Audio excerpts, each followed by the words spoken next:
মিষ্টি বানানোর ভিডিওটা কিন্তু আজকে এই ভিডিওতে তোমরা দেখতে পাবে। তো সকালটা শুরু করেছিলাম দুধ আনা নিয়ে। আগে না প্রত্যেক দিনই দুধ নিতাম, দুধ নষ্ট হয়ে যায় জন্য দুধ নেওয়া বন্ধ করে দিয়েছি। তো যাই হোক, এখন তো অমাবস্যা লেগেছে, তো দুধ, কলা, আম এগুলো খেতে হয়, তার জন্য গতকালকের ভিডিও কিন্তু আজকে তোমরা দেখতে পাবে। আমি না প্যাকেটের দুধ খুব কম খাই, তো আমাদের এখানে অনেক আছে দুধ, মানে দুইয়ে দুইয়ে তোমরা দেখতে পাবে। তো তার আগে যাওয়ার আগে তোমাদের বাইরেটা একটু দেখিয়ে দিলাম, তোমরা দেখতে পাবে। এই যে আমি দুধ নিতে চলে এসেছি, আর দেখছো ফ্যান চলছে, গরুদেরও কিন্তু গরম লাগে। দিদি অনেক গল্প করলো যে গরুদেরকে একদম বাচ্চাদের থেকে অনেক যত্নে রাখতে হয়। বলছিল নিজের 2 বাচ্চাকে আমি যা না যত্ন করেছি তার থেকে বেশি এদের যত্ন করতে হয়। কখন পেট ফুলে যায়, কখন কি হয়ে যায়, কখন জ্বর চলে আসে।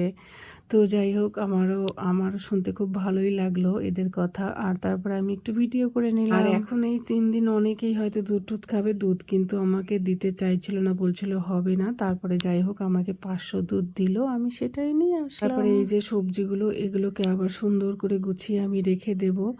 আর চলো এবার তোমাদেরকে রান্নাটা বলি। গতকালকে তো তোমরা রান্না তো দেখেই নিয়েছো, আজকে কিভাবে করলাম সেটাই তোমাদের বলবার। যেহেতু আমি পুজো দিচ্ছি না, দেখো আমার গাছে কতগুলো ফুল ফুটেছে, আর ওটা কিন্তু প্রথম জবা ফুলটা ফুটলো, লাল জবা, কিন্তু দেখো কেমন ছোট ছোট হয়েছে। গতকালকে তো পুজো দিইনি, আর কত পঞ্চজবা ফুল ফুটেছে, আমার দেখেই কি ভালো লাগছে, কত সুন্দর বড় বড় ডাসা ডাসা হয়েছে না। অনেকে তো আবার ভিডিওতে বলছে যে পুজো দেওয়া যায়, তো আমি কিন্তু কালকে পুজো দিইনি, শুধু শিব ঠাকুরকে জল দিয়েছি, এই যে ঢেকে রেখেছি আমি। তো তারপরে দেখো নিচে এসে আমি বাসন টাসন সব মেজে নিলাম। এইগুলো ভিডিও আর তোমাদেরকে করে দেখালাম না, এগুলো তো আমাদের মেয়েদের রোজকার কাজ।